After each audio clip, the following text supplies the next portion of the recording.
नमस्कार दोस्तों, आपके अपने चैनल अपना देश में आप सभी का हार्दिक स्वागत है। दोस्तों, आज से हम सुनने जा रहे हैं पुरुषोत्तम मास, अधिक मास, इसे मल मास भी कहते हैं, उसका महात्म्य। तो चलिए शुरू करते हैं पहला अध्याय। कल्प वृक्ष के समान भक्त जनों की मनोरथ को पूर्ण करने वाले, वृंदावन की शोभा के अधिपति, अलौकिक कार्यों द्वारा समस्त लोक को चकित करने वाले वृंदावन बिहारी पुरुषोत्तम भगवान को नमस्कार करता हूँ। नारायण, नर, नरोत्तम तथा देवी सरस्वती और व्यास जी को प्रणाम कर जय की इच्छा करता हूँ।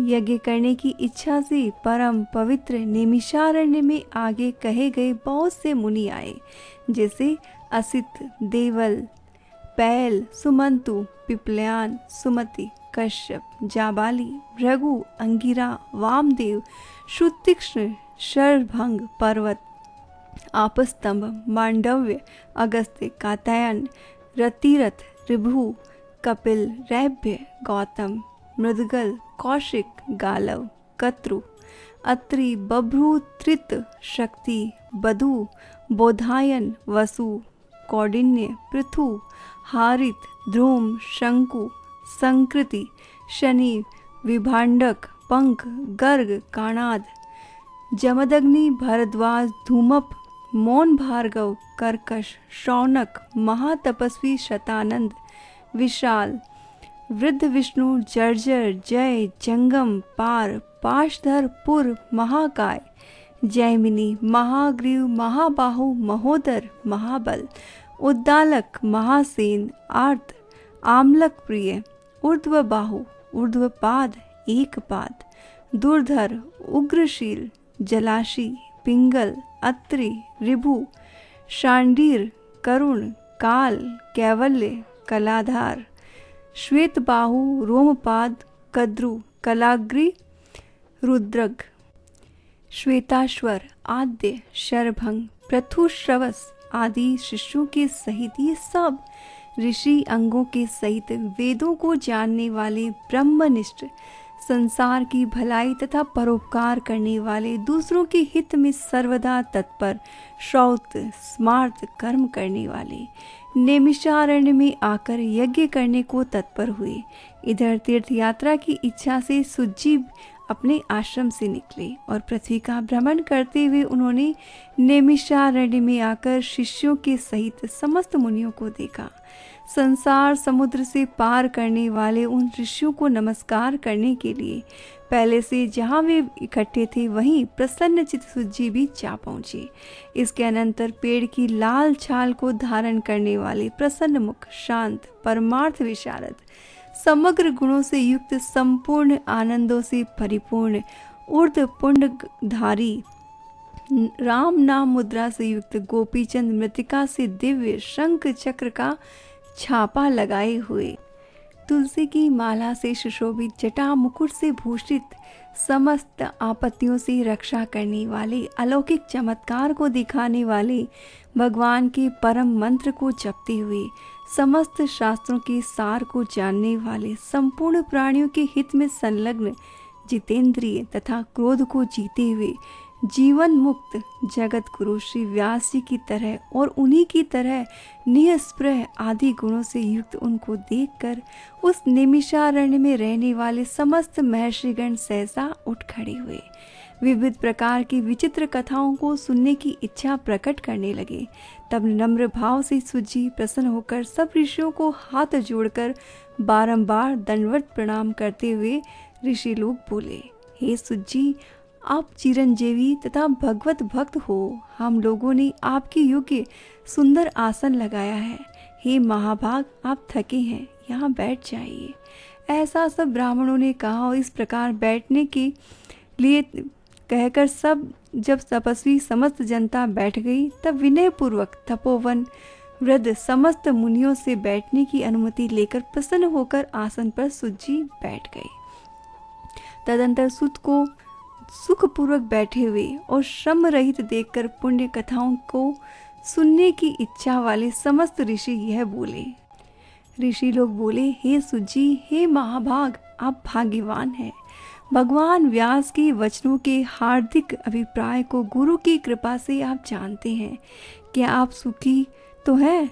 आज बहुत दिनों के बाद कैसे इस वन में पधारे, आप प्रशंसा के पात्र हैं। हे व्यास शिष्य शिरोमणि, आप पूज्य हैं। इस असंसार संसार में सुनने योग्य हजारों विषय हैं, परंतु उनमें श्रेयस्कर थोड़ा सा और सारभूत जो हो वह हम लोगों से कहिए। हे महाभाग, संसार समुद्र में डूबते हुओं को पार करने वाला तथा शुभ फल देने वाला आपके मन में निश्चय विषय हो तो वही हम लोगों से कहिए।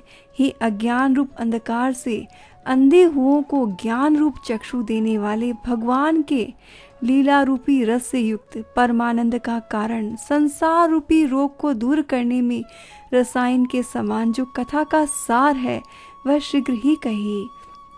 इस प्रकार शौनकादिक ऋषियों के पूछने पर हाथ जोड़कर सुजी बोले, हे समस्त मुनियों, मेरी कही हुई सुंदर कथा को आप लोग सुनिए। हे विप्रों, पहले मैं पुष्कर तीर्थ को गया, वहाँ स्नान करके पवित्र ऋषियों देवताओं तथा पितरों को तर्पण आदि से तृप्त करके तब समस्त प्रतिबंधों को दूर करने वाली यमुना के तट पर गया। फिर क्रम से अन्य तीर्थों को जाकर गंगा तट पर गया। पुनः काशी आकर अनंतर गया तीर्थ को गया। पितरों का श्राद्ध कर तब त्रिवेणी गया। तदंतर कृष्णा के बाद गंडकी में स्नान कर पुलह ऋषि के आश्रम गया। धेनुमती में स्नान कर फिर सरस्वती के तीर गया। वहाँ हे विप्रों, त्रिरात्रि उपवास कर गोदावरी गया। फिर कृतमाला, कावेरी, निर्विंध्या, ताम्रपर्णिका, तापी, वैहायसी, नंदा, नर्मदा, शर्मदा नदियों पर गया। पुनः चर्मणवती में स्नान कर पीछे सेतुबंध रामेश्वर पहुंचा। तदंतर नारायण का दर्शन करते हुए बद्री वन गया। तब नारायण का दर्शन कर वहाँ तपस्वियों को अभिनंदन कर पुनः नारायण को नमस्कार कर उनकी स्तुति कर सिद्ध क्षेत्र पहुंचा। इस प्रकार बहुत से तीर्थों में घूमता हुआ कुरुक्षेत्र तथा जांगल देश में घूमता घूमता फिर हस्तिनापुर को गया। हे द्विजों, वहाँ यह सुना कि राजा परीक्षित राज्य को त्याग बहुत ऋषियों के साथ परम पुण्यप्रद गंगा तीर गए हैं और उस गंगा तट पर बहुत से सिद्धि हैं भूषण, जिनका ऐसे योगी लोग और देवर्षि वहाँ पर आए हैं। उसमें कोई निराहार, कोई वायु भक्षण कर, कोई जल पीकर, कोई पत्ते खाकर, कोई श्वास ही को आहार कर और कोई फलाहार कर, कोई फैन का आहार कर रहे हैं। हे द्विजों, उस समाज में कुछ पूछने की इच्छा से हम भी गए। वहाँ ब्रह्म स्वरूप भगवान महामुनि व्यास जी के पुत्र, बड़े तेज वाले, बड़े प्रतापी श्री कृष्ण के चरण कमलों को मन से धारण किए हुए श्री शुकदेव जी आए। उन 16 वर्ष के योगीराज, शंख की तरह कंठ वाले, बड़े लंबे चिकने बालों से घिरे हुए मुख वाले, बड़ी पुष्ट कंधों की संधि वाले, चमकती हुई कांति वाले, अवभूत रूप वाले, ब्रह्म रूप, थूकते हुए लड़कों से घिरे हुए, मक्षिकाओं से जैसे मस्त हस्ती घिरा रहता है उसी प्रकार धूल हाथ में ली हुई स्त्रियों से घिरे हुए, सर्वांग धूल रमाए महामुनि शुकदेव को देखकर मुनि प्रसन्नता पूर्वक हाथ जोड़कर सहसा उठ खड़े हो गए। इस प्रकार महामुनियों द्वारा सत्कृत्य भगवान शुक को देखकर पश्चाताप करती हुई स्त्रियां और साथ के बच्चे जो उनको चिढ़ा रहे थे दूर ही खड़े रह गए। भगवान शुक को प्रणाम करके अपने अपने घर के प्रति जाते दिखे। इधर मुनि लोगों ने शुकदेव जी के लिए बड़ा ऊंचा उत्तम आसन बिछाया। उस आसन पर बैठे हुए भगवान शुक को कमल की कर्णिका को जैसे कमल के पत्ते घेरे रहते हैं उसी प्रकार मुनि लोग उनको घेर कर बैठ गए। यहाँ बैठे हुए ज्ञान रूप महासागर के चंद्रमा भगवान महामुनि व्यास जी के पुत्र शुकदेव ब्राह्मणों द्वारा की हुई पूजा को धारण कर तारागणों से घिरे हुए चंद्रमा की तरह शोभा को प्राप्त होते दिखे। इति बृहन नारदीय पुरुषोत्तम महात्म्य प्रथमोध्याय समाप्त। दोस्तों, ये प्रथम अध्याय समाप्त हो गया है। दोस्तों, अगर आपको ये वीडियो अच्छा लगा हो तो इसे शेयर जरूर से कीजिएगा। साथ ही चैनल में नए हैं तो चैनल को सब्सक्राइब करके घंटी के बटन को प्रेस कर दीजिए और कमेंट में ज़रूर से लिखें ओम नमो भगवते वासुदेवाय।